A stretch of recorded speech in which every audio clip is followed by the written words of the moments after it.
were trampled upon on the streets leading up to Chinnaswamy Stadium in the backdrop of the RCB victory parade. The state government has taken action in the case, but the entire action seems to be one-sided. Top cops have been suspended, some transferred. RCB management officials are facing action. So is the State Cricket Association. The event management company members have been picked up, but zero accountability of the government itself. Are we to forget that the Chief Minister, Deputy Chief Minister were present as team was felicitated at the Vidhan Sauda? The Deputy Chief Minister was even in the stadium hoisting the trophy aloft during the celebratory bash, even as bodies continue to pile outside the stadium. Or how the police's alarm over lack of preparedness was overlooked. Or how the Home Minister of the state was not in control of what was happening, leaving thousands of fans in the lurch. Is this not a failure of the state machinery suspending cops and booking organizers just a face saver then, to assuage public mood and buy time, to wait it out till the heat dissipates over the government ministers? We'll take that and more up with our guest joining us in just a bit. But the state government cracked the whip, and of the top cops that are facing action are none other than B Dayananda, who's the Commissioner of the Bengaluru Police until yesterday. He has now been suspended and replaced. Additional Commissioner of Police West, Seemanth Kumar, has also been suspended. Shekhar, Deputy Commissioner of Police Central, has also been suspended. Balakrishna is the Assistant Commissioner of Police in Cubbon Park, suspended. But Seemanth Nimbalkar, ADGP Intelligence, has only been transferred. Now, some are alleging already that this is because of his closeness to the Chief Minister himself. Here's what's ironic. The cops who are facing action today were the ones being praised by the very government 2 days ago when the tragedy took place. Listen in. Yes, they condole the message. Nan immediately stadium go buttu. I gave them a direction and request them within 10 minutes this program should be closed. I took the secretary also, he also, they all agreed, even the RCB team agreed. Within 10 minutes in the stage, not even 1 minute. ನಾನು ರಾಜಕೀಯ ಮಾಡಕ್ಕೆ ಹೋಗಲ್ಲ ಈ ಇದರಲ್ಲಿ. ಮೇಲ್ನೋಟಕ್ಕೆ ಯಾರು ಜವಾಬ್ದಾರರಿದ್ದಾರೆ, ಯಾರು ಜವಾಬ್ದಾರಿಯನ್ನು ನಿರ್ವಹಿಸಿಲ್ಲ ಸರಿಯಾಗಿ ಅಂತೇವನ್ನ suspend. Cops aren't the only ones facing the heat. Siddaramaiah has dismissed his close aide and political secretary K. Govindaraj. Now, the Chief Minister claims that it is Govindaraj who pressurized him to hold the Vidhan Sauda event in the first place. Is he not just throwing his comrade under the bus? The Cubbon Park police have filed FIRs against RCB, DNA, the event management company, and Karnataka State Cricket Association as well. This is not all. The Karnataka police have arrested the marketing head of Royal Challengers Bengaluru, Nikhil Sosale. DNA event company staffers Sunil, Matthew, Kiran and Seemanth were also picked up at the airport. Meanwhile, Karnataka cricket body officials have been granted some relief by the High Court. The police have been asked not to take any coercive action against the concerned office bearers, which are the president, the secretary, the treasurer, all of whom have been asked for by the police. Here's why the states must answer, and here's why these questions will not go away. The charge levelled by the state government is that RCB and Cricket Association were negligent. But wasn't the state government also involved in organising these events? The government says police inputs were ignored by RCB. Then shouldn't the government have put its foot down? There's no way the government's permission could have been avoided had they made it clear to the RCB or the organisers in the first place. The Cricket Association had no plan to manage the swelling crowds. Now, that may be a charge that can go to those organisers. But why did the state government not act in time to stop the tragedy from even taking place? They could have communicated to the public more efficiently. The government says event organisers are responsible, but government ministers are also headlining the event. Were they not aware that police was not on board to begin with?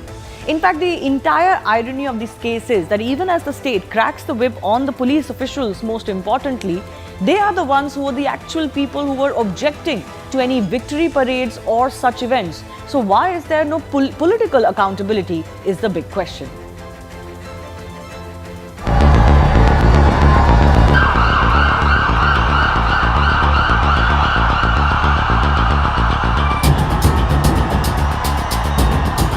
Cabinet has taken a decision to suspend the CPI of the Cubbon Park police station and ACP of that particular area police job itself is very challenging and we are used to it. So our officers in Bangalore City Police have already been doing a very good work. What happened in Kumbh Mela? That was not a stampede. Why nobody asked the resignation? Police in the FIR clearly mentioned, even though permission was denied, the RCP and other agencies organized this function.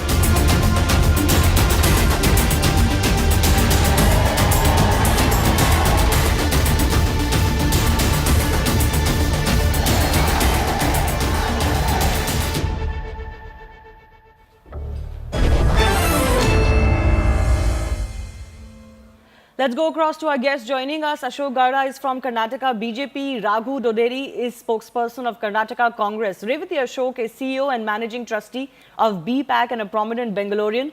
Sanjay Sahai, former ADGP of Karnataka, is also joining us. Mr. Sahai, I begin with you. What do you have to say on the very one-sided action that has come on the cops? The cops were the only body that were actually hesitant about holding these celebrations. They wanted a few more days' time, but they're the first ones on whom the sword has fallen. I have 3 points to make. First and foremost, the capability of the political class to create man-made fatal accidents or incidents, whatever you call it, and able to get away with that. I think that is the biggest misfortune with which we are living here in Karnataka and I think all across this country. The second is when you are talking about the stampede here, I think Congress is finding a reference point in Kumbh. So it is basically the inefficiency of one place that is being put on the other place and their reference points are totally different. In the government, if you go by the protocol, if I am a junior officer and I communicate. Hello? Yes, go ahead. There's some voice coming in between. So Yes. if I'm a senior officer and I communicate to my senior officer, my responsibility is over then and there. So, did the Chief Minister of Karnataka or Deputy Chief Minister of Karnataka were unaware of all this? Or they would decide on a very, very technical issue, then they could have asked for the documents and decided upon it. So No, broadly, the irony is the chief minister is saying that he was forced into organizing the event at Vidhan Sabha. How can we believe that? See, if he was forced into it, then Dayananda was also forced into it. Then everybody was forced into it, and there ends the matter. Now you have a Kapan Park police inspector who is a complainant in a case, and he gets suspended. So what is the credibility of that case? And you have a magisterial inquiry, you have a variety of other things. Nothing has been concluded as yet, and these people have been suspended. Yes. Correct. How does it happen? Is there a rule of law? Is there a due process? Or the due process does not apply to police? See, we have seen all across the country, when things have to fall, it will fall on the police. And next will be the bureaucracy. And over again. And you take any incident, any criminal case, is the guys who are, you take from 1992, you take 1984. What have been done when political people have been there? And I think in most of the places you say, there are large number of cases which are taken back when the new dispensations come. So all facts of this particular stampede is there in the public domain. The visuals are there in the public domain. Every single movement is known. Still an inquiry was required. If the inquiry was required, if it's genuinely required, then we should wait for the inquiry report. No, so in some cases, still inquiry is pending. Officers concerned may be transferred or suspended. But here the question is, Raghu Doderi, is that there's no suspension or no such action pending inquiry on the very ministers, the Chief Minister and the Deputy Chief Minister themselves, who were part of these events. How can you fool the public like this with a farce like this? No, first of all, let me tell you that who has given a complaint about the government. Government has organized this program in Vidhan Sabha, not in Kapan Park or Chinnaswamy Stadium. The government had organized this event, the felicitation program in Vidhan Sabha and we have successfully completed. Then why is the principal secretary sacked? Why is the Chief Minister sacked as principal secretary, saying that he was forced to organize the event at Vidhan Sabha if there was no problem with Vidhan Sabha event? No, that's what we have not sacked. So police should have guided the government. That's the reason they have not guided the government properly and proper action was not taken. That's the reason we have kept them on suspension. So government has, taken all the precautionary measures to organize this felicitation program Vidhan Sauda, and not a single, not even a No, pin, the political pin of, secretary of the chief minister has been dismissed. On what charge? No, it's a regular process. It is nothing to do with this. It's a regular process. It's a Regular regular process? what the government follows to, transfer officials. It's when administrative decisions are made. Mr. made to Doderi, transfer my the question officials. is simply this. The chief minister has sacked a bureaucrat because he felt he was pressurized into holding the Vidhan Sauda event. First of all, how can the chief minister be pressurized? Explain to us. No, Secondly, who said that? Who we've said learned that? that the chief minister has blamed his principal secretary. That's No, why no. the Who principal said- secretary has been dismissed, right? Otherwise, what is the charge? No, who said that there was a pressurized, did the CMS complain about the officials? Why was he sacked then? No, it was a mismanagement, and for inquiry, if we keep the same officials when we are inquiring about their own officials, then they were kept them under Precisely. suspension. Then what They should about have guided- what they should about have the guided propriety of the CM and the chief minister sitting on this investigation? The CM When is the the one CM who when the held the CM Vidhan Sauda event. You may be right When the that the CM that the Yes, stampede let did me- not when the- happen at the when the Vidhan CM Sauda event. So one when the- second. The when the stampede may CM not have and DCM happened when the CM at and the DCM state was secretariat, but it didn't help the situation. No, when the police had said, wait a few days, do all of this on Sunday, the government also didn't listen. The government also wanted to wash his hands in the flowing river. Then how can they No, not be we- culpable? government Then was- the government was deputy very chief clear, minister, government was very sir, the clear, deputy and chief government- minister government- is at the government has- stadium. Government was very clear. Government has organized this event in Vidhan Sauda without any pain problem in the Vidhan Sauda. Even though more than 5 lakh people were there, the spectators were there. There was no issue at all. The program was organized by RCB, which is inside the cricket So what about stadium that DK doesn't Shiv Kumar fall under the being a government. headliner at that event? Yes, it's purely the RCB. It's purely the KCA. And, Why did and the head of why did the KCA deputy CM and the go? head of the KCA and head of the cricket is Jai Shah. And if you are questioning, ask Jai Shah. Who is supposed No, to we be the have person brains. who is We are the not DP? just going to question anybody willy-nilly. It doesn't work like that. The BCCI has No, nothing to I'm do just with this telling you, event. government, see, The, whoever the government is seen there at the whoever- event. What do you whoever mean is question guilty in so this and so? particular- What about whoever your is own guilty, culpability we here? have sacked them. We have taken a government has shown the courage to take an action on the On officials everybody who have been else. involved. Courage would have been to take action on themselves. Yes, on whom? Why? Why On the government has chief to take- minister, a chief government- minister I think added to the frenzy. Tell me one thing. Tell me one thing, Yes. Mr. Gowda. Did it not add to the frenzy that the entire team was first taken to the Vidhan Sauda?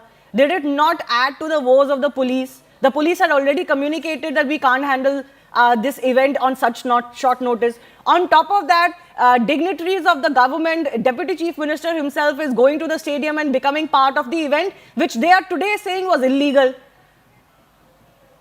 See, what is the main thing was, at 9:30 in the morning, they clearly say that, please come.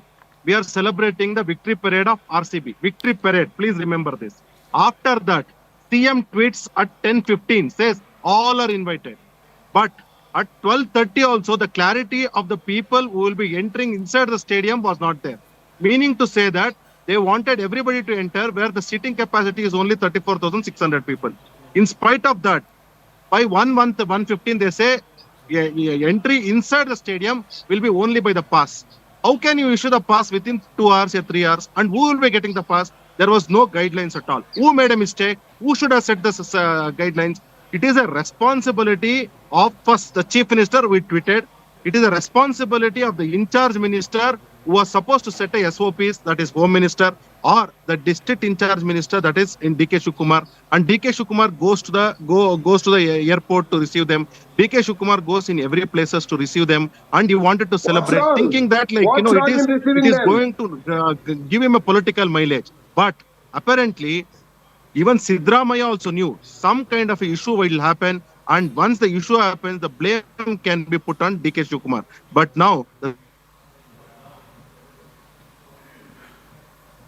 Let me go See, across my to this. question to my question to my fellow BJP spokesperson is that what's wrong with DK Shiv Kumar receiving the players at the airport? What's wrong with having a high tea with the players in the Mr. hotel? Raghu, This was please a completely have some a kind of a protocol decency followed. and debating. Our government has Have some kind absolutely of a agreed with you. decency. Please wait. Thanks for Please wait. clarifying You what are my not the Chief sole Minister has speaker here, given. man. We have tweeted that we Mr. are Raghu, having a please, you parade are not in a front sole of the speaker Vidhan here. Sabha, not in the It is not Chief your Minister time, it is has my not time. confirmed You are or Mr. Raghu conveyed Tondaria. any message related to the Ashok Gowda, event. Can we being please taken have it in one the by one? stadium. We The lost your stadium link in event between, was- Mr. Gowda. Mr. Gowda, we lost your link in between. Please finish. Yeah. Yes. Yeah, I will come to that. See, the point is very simple. The responsibility should be held by the CM, Deputy CM, and the Home Minister of Karnataka. And by sacking the Why? Govind Raju, who is a political advisor to CM, it is not going to solve the problem. Police are very innocent. We have seen in the past whether I myself have written whether it is a Chamundi Betta celebrations on both the occasions in every year, or Asanamba celebrations or New Year celebrations. Police do their duty with perfection. There is no hanky-pankiness. Nothing goes wrong. Mr. Revati, I want to come to you. Just hold on. Mr. Duderi, just hold on. I want to go across to Revati Ashok as well. You know, the irony is, I don't know whether to laugh or cry, is that the government participated in all the celebrations, rubbed shoulders with all the players, were very happy to hold all of these ceremonies. But the moment something went wrong, they said we had nothing to do with it. How can the state government not have liability if events are taking place? How can an organization go against your will? Yeah, I think it's like this. No event can be held without police permission, and events of such magnitude will require proper government permissions. These events anyway, whether it's private or public, these events require permissions. And I think there may be failure on multiple parts. First of all, why was this permission given? Who gave the permission? Why was the permission given at such short notice? Because we know that in India, people do get emotional about many things, and crowds tend to surge very fast on various occasions. So I think that's a very important issue. To take lives very casually and not think about it, think about events of such magnitude and not think through all the issues, I think is a collective failure on part of all the parties involved. I think But the everybody government is has trying only to take acted. it very... I get what you're saying, ma'am. We've been saying this for 2 days, that certainly there is culpability on all sides. The Yes. RCB is involved, the KSA is involved, event management teams are involved. Fair enough. You take action on them. The problem only arises when you take action on everybody else, including the top cops. But you've absolved yourself of even an investigation. So I think the lesson for all of us is, it's very, very unfortunate, should not have happened. I think the lesson for all of us is, and little too late, 11 lives have been lost. The fact is that when issues of such magnitude are taken up, you have to, irrespective of position, you have to give the police their freedom to operate, and they must have the last word. No, clearly here that was not the case, something isn't that it, is Mr. very, very Sahai? important. Where do you think, in your experience, things went wrong? If the police had indicated that we don't have enough time, do it on Sunday so that we can prepare accordingly, fair enough. Even if I believe the franchise put pressure, the KSCF put pressure, this couldn't have gone on unless top members of the government said, okay, let's do it. It is very I simple. think, Where you don't get Mr. permission. Sahai, yes. Yeah, it's very simple. If you don't get permission or permission is not asked for, there is an understanding between the government and that particular agency that it will go on. Yes. And those paper formalities can be done later or it can be done simultaneously. There is absolutely no denying the fact that anything of this nature cannot happen with the concurrence of the police and concurrence of the government. And precisely at a time, you see the nature of RCB victory. Now you are talking about 18 years and frenzy and all that. The whole world knew about it. Only the government of Karnataka did not know. Correct. And the same police you are talking about, same commissioner you are talking about, the same group you are talking about, they did a brilliant job in Vidhan Sabha. Now the spokesperson says in Vidhan Sabha we did a brilliant job, which means it was done independent of the police. Am I right? Yeah, And the exactly. same What does that police- even mean? It's only No, I sheer don't know. luck. I'm It's asking only that in sheer Vidhan luck that Sabha- things not go wrong at Vidhan Sauda. They could have equally gone wrong. See, in Vidhan Sabha, as he says, because nobody has any capabilities of crowd estimation in this country. And the person talks about there are 5 lakh people, right? Yeah. And 5 lakh people was managed by whosoever powers that be, without the Bangalore police, without the Bangalore commissioner. And the same people go and mess it up in Cubbon Park, which is barely a kilometer away. Yeah, So and the for that you capability- sack them. No, Yeah, no, no. Mr. Duderi. I am saying that No, cannot absolutely. be I'm the asking case. this to See, I Mr. was- Duderi. For one Yeah. event, you are lauding the fact that it went glitch free. The same police was working at that event. For the other event, you've sacked 5 police officers. Yes, see, why we have sacked for those 5 officials, it's purely because of their inability and, to take an action to control that. It was their responsibility when when the governance system, when the judiciary administration and the political system will completely work independently. When these policy makers are given an order or given an action, so that is absolute power of the officials to implement it. So did these they give officials permission? The police says that they were not in favor of these events. No, we were not. The government was not in favor of giving the permission. So government had not given the permission first of all, and later Come on. with the request Mr. it was given Duderi. to that. Mr. Duderi, if the government did not want to hold these events, how did they happen? How did the Vidhan Sauda event happen? Yes, no.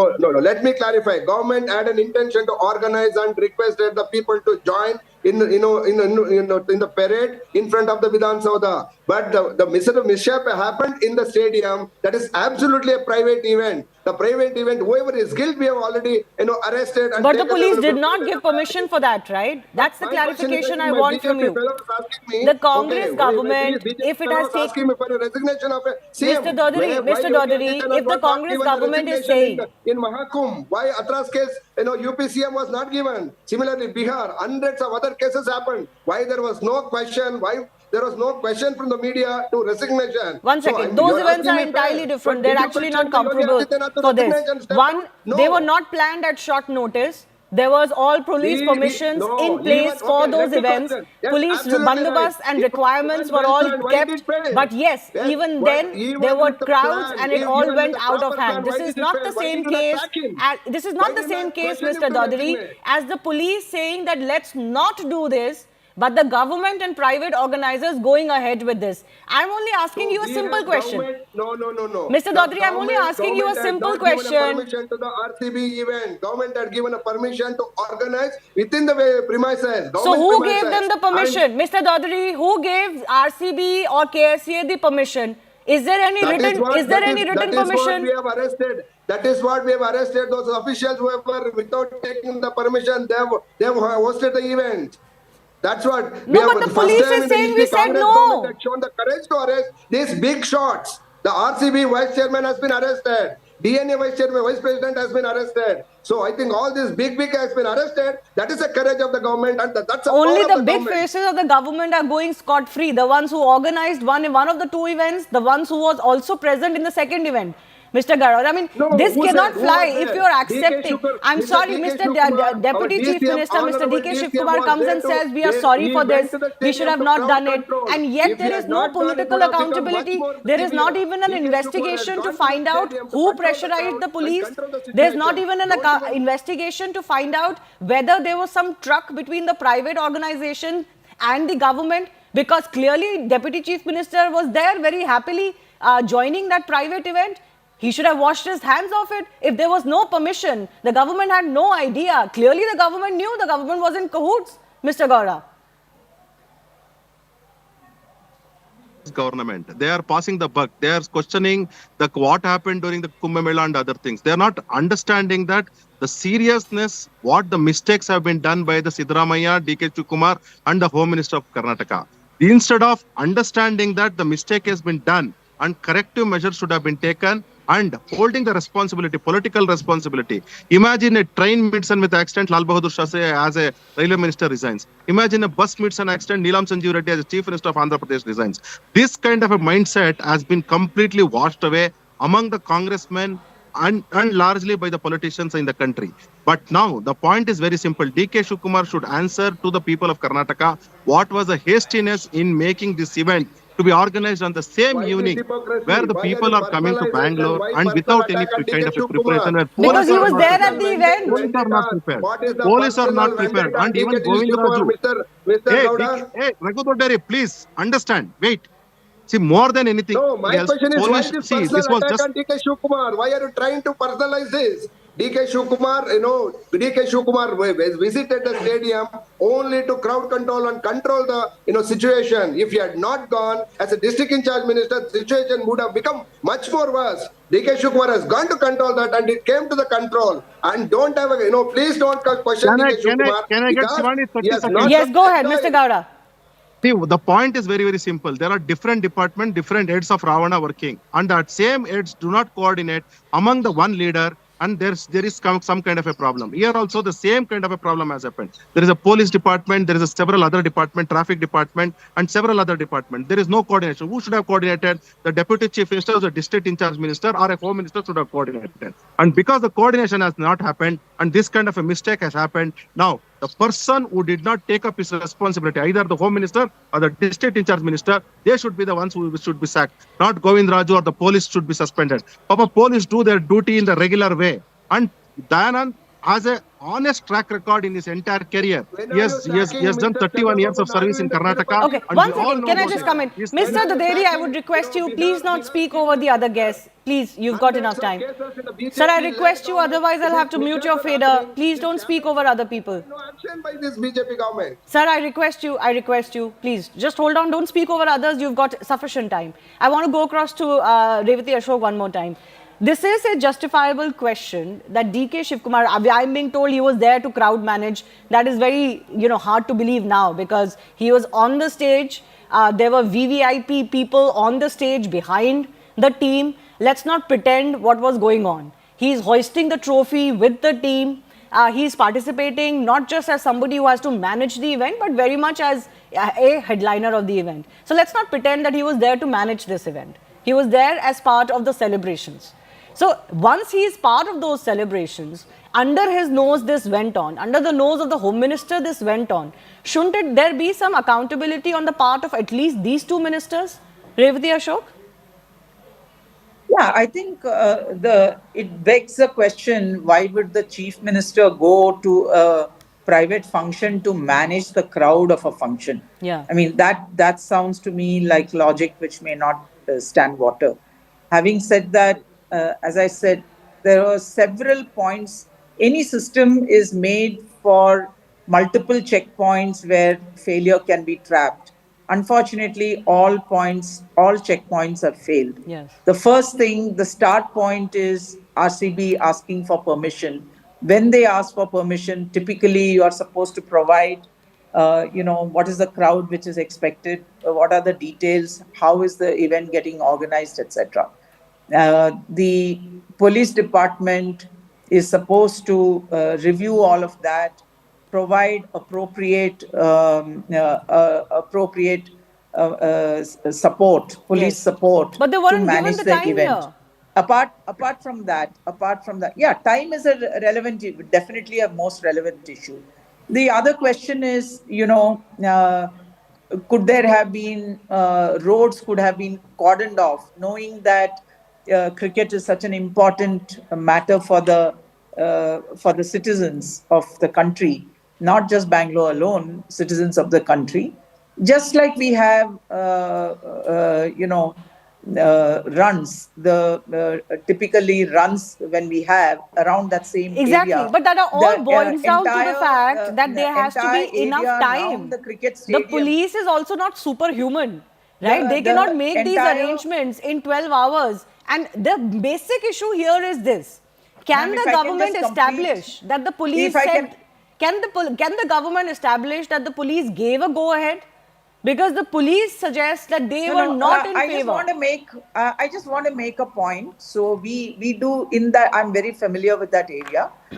We do typically all kinds of marathon runs happen in that location, around that location. Typically, the police cordons off all the vehicular traffic for a certain period of time. That is announced to public well in advance. So cars are not moving, only people are walking. When people are walking, then the ability, it gets more dispersed. And why did it happen there and did not happen in Vidhan Sabha? Because this is a closed premises. The moment you put a gate and you don't know which gate people have to enter, these are the issues. People try to jump the No, barricade. I get what you're saying, ma'am. It's not actually. We know exactly how these events should have been planned.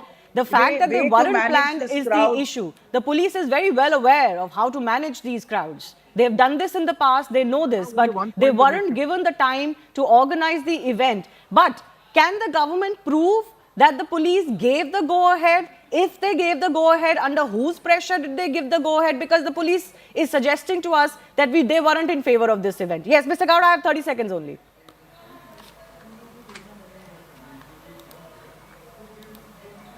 Okay, I think we've lost in front of Vidhan Sabha. The only thing is, the people had climbed the Atara Kacheri, that is High Court. They could have fallen from there.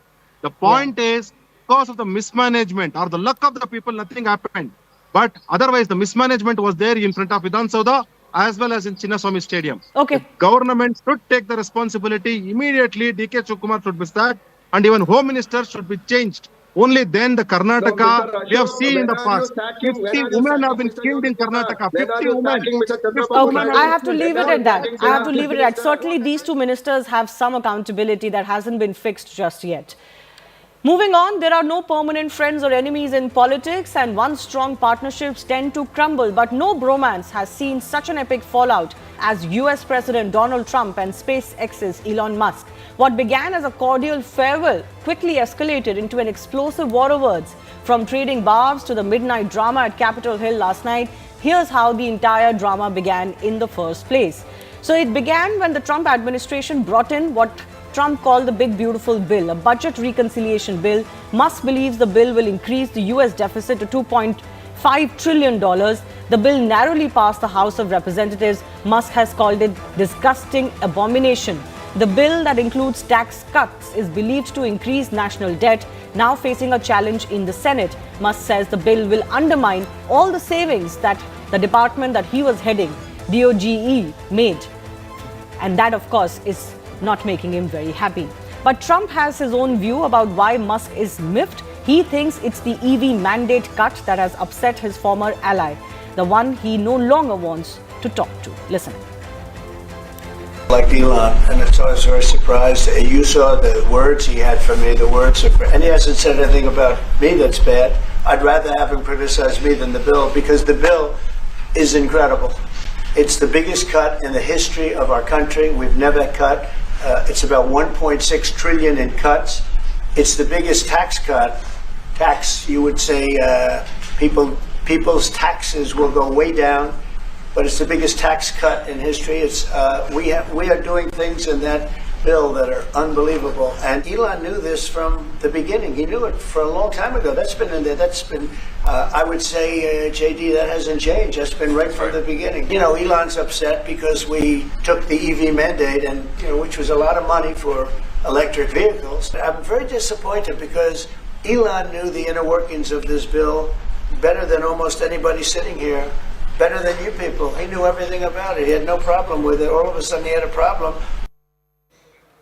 Of course, Musk has retaliated, not just alleging that he knew no details as far as this bill is concerned, but also making certain other very serious charges against Donald Trump. So the big question is, what really happens at the end of this romance? What are the consequences for both US and possibly the entire world? Let's take this with our guests.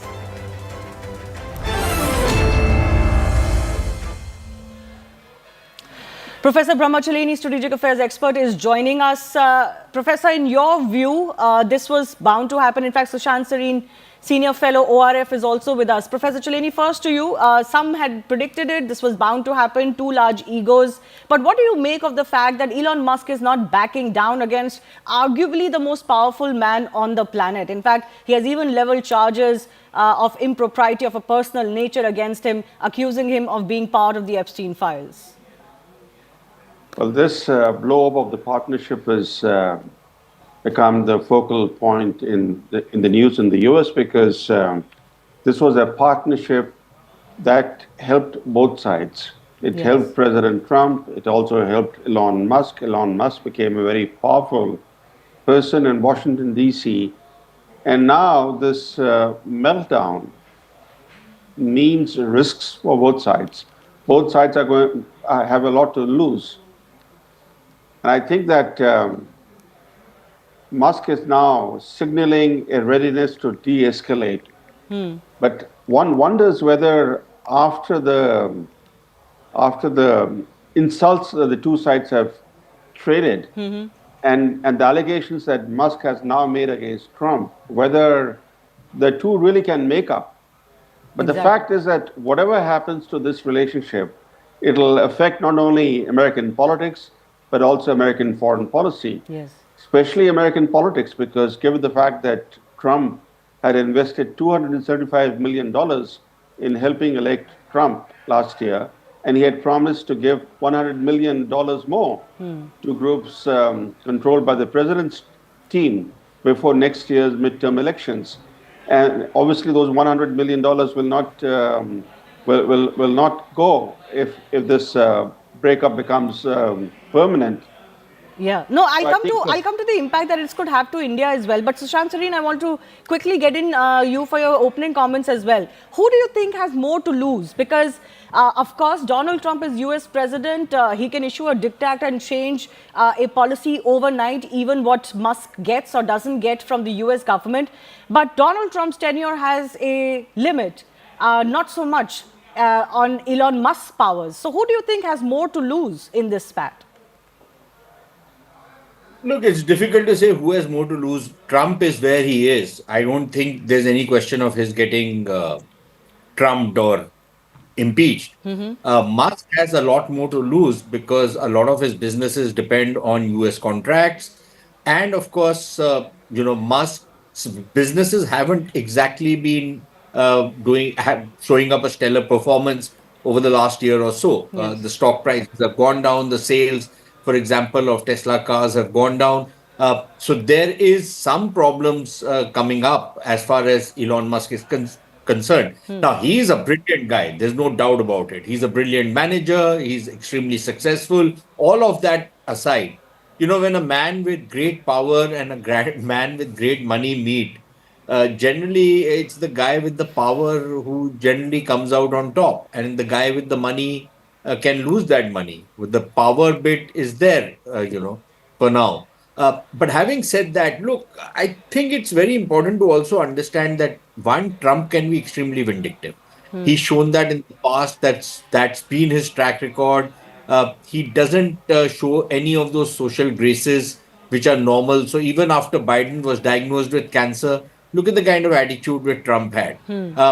He doesn't really give any quarter. To think that he would with Elon Musk is difficult. Secondly, I think the mistake Elon Musk made was that he continued to be very close. Wherever Trump used to be there, Elon Musk used to be there. No relationship survived if you don't give it enough space. And I think that was one of the big mistakes, which was very important in this particular relation. And then finally, I think it's not just a matter of a battle of egos. That is certainly there. But I think there are fundamental policy issues on which they're not seeing eye to eye.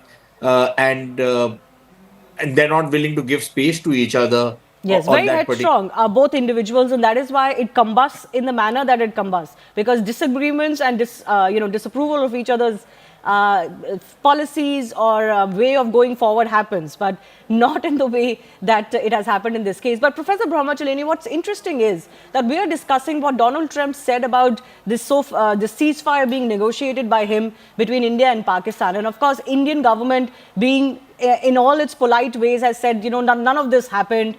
They may have spoken to Pakistan, they may have spoken to us, but that's not mediation of the ceasefire. On top of that, there was no trade mention as far as any talks with US is concerned. Now, Elon Musk, his former partner and close aide, himself has called Trump a liar. Musk has said that Trump is a liar because he claimed that he was shown the bill, but that's not the case. It is bringing down whatever little credibility Trump's words had. Shivani, I would compare his ceasefire claim to his falling out with Elon Musk. The fact is that whatever role Trump played, he didn't play the role of a mediator for sure, but he may have pressured.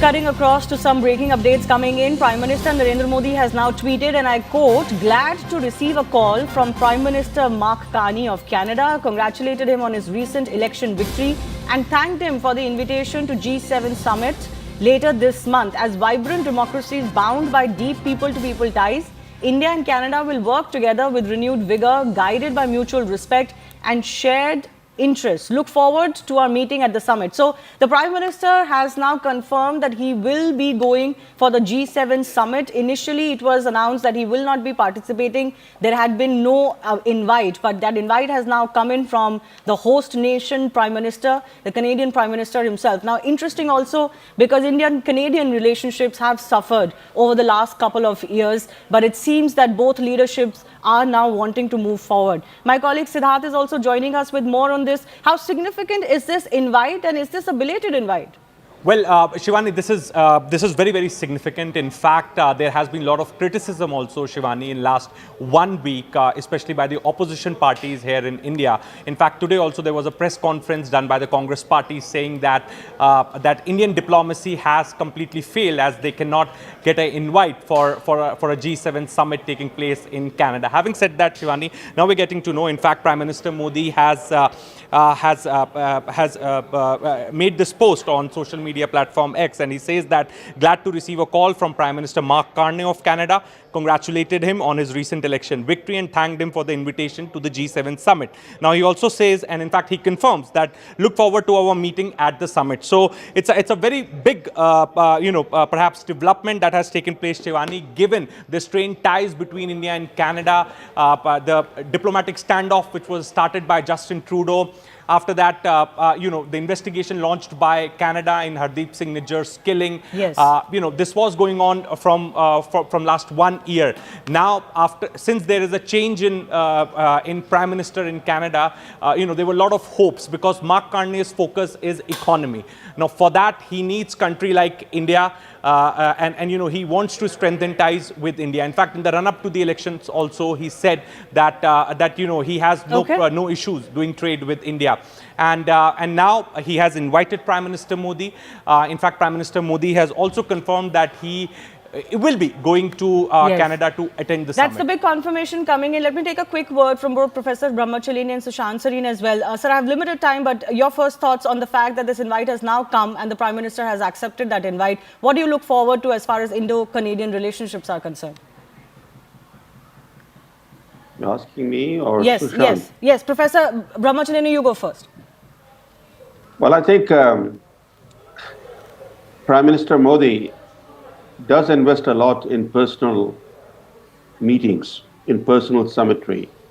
And the fact is that the Canadian Prime Minister Carney clearly has reached out to Modi.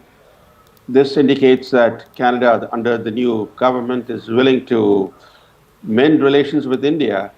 But the fact is that the substance of Canada's allegations remains in place, the substance being that they have leveled allegations against Modi and his advisors. They have leveled very serious allegations.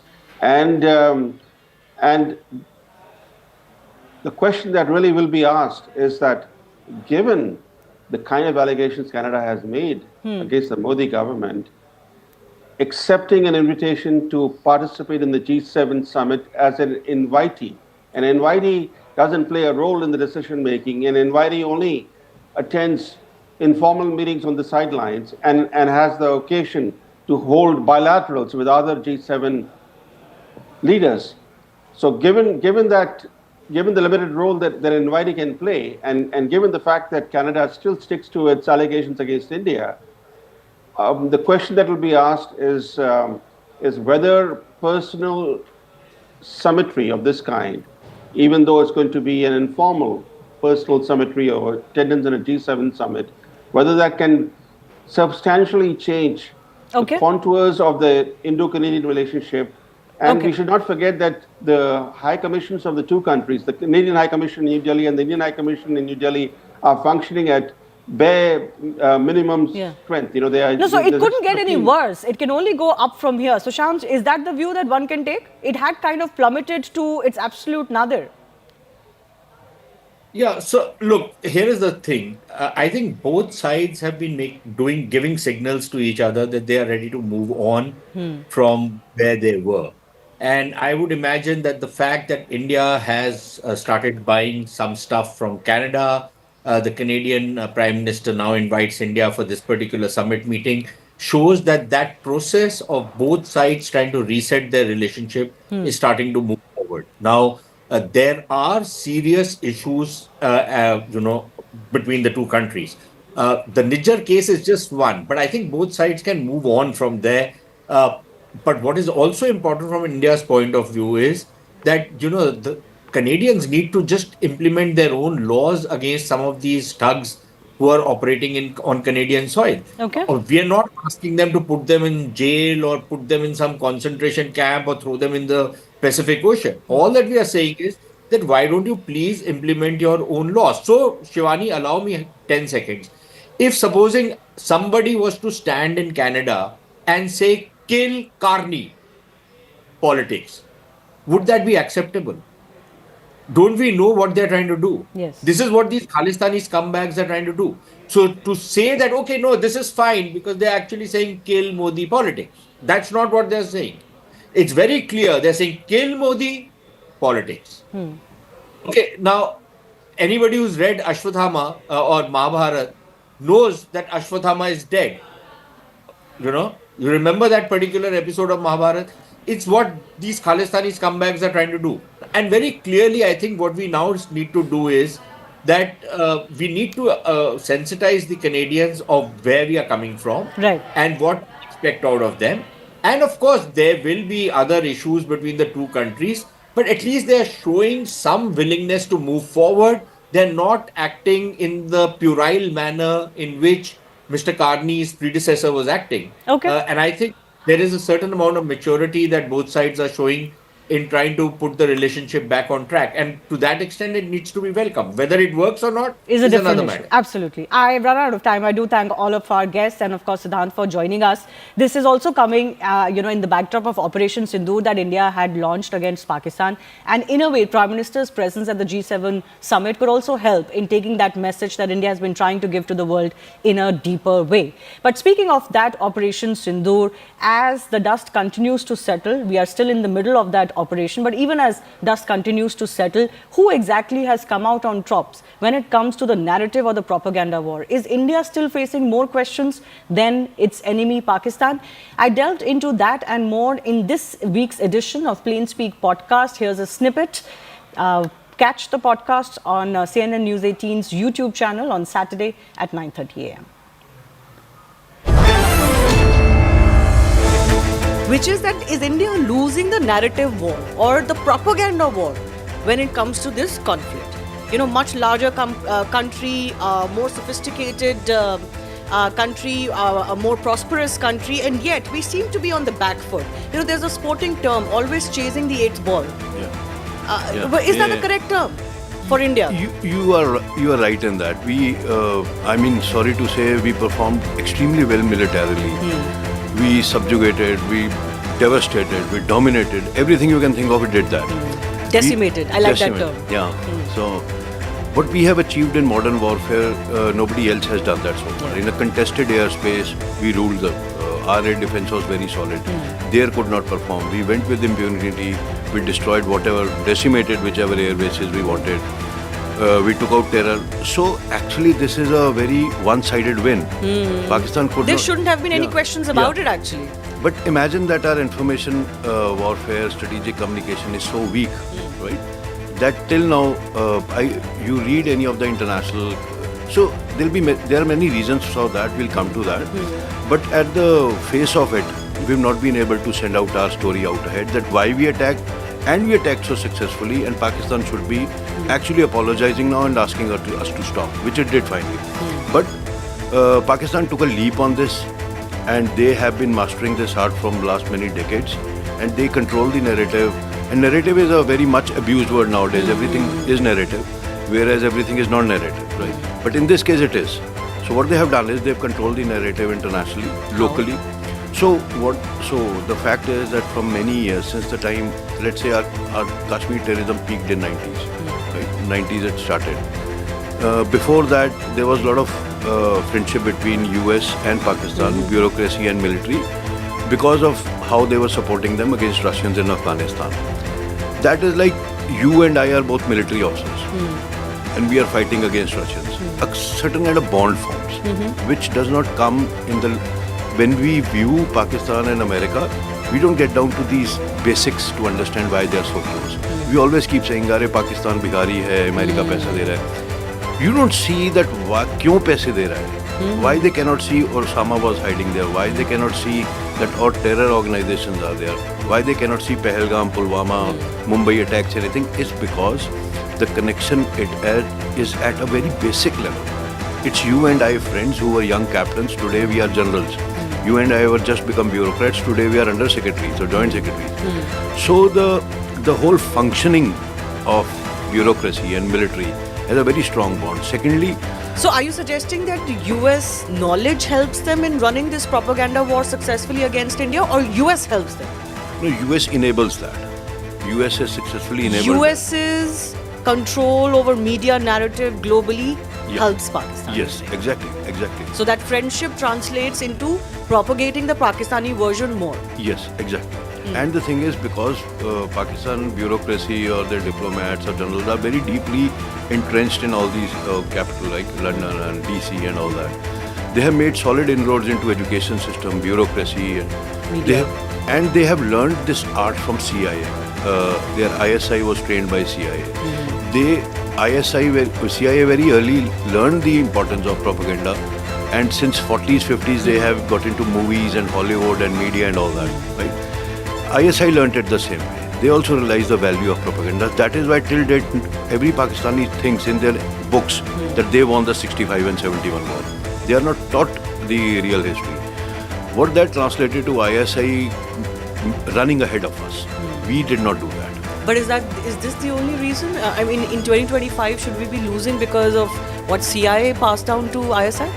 But that has created a platform which we have not been able to exploit. We have always wanting.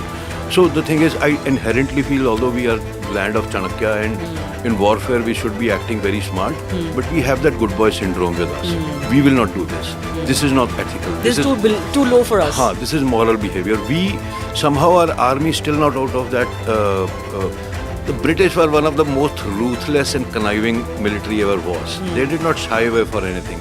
But at the face of it, they were very moral and chivalrous and all that.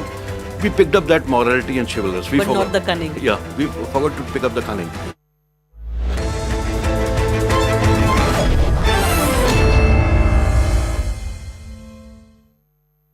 Brought to you by... This is News 18 Network.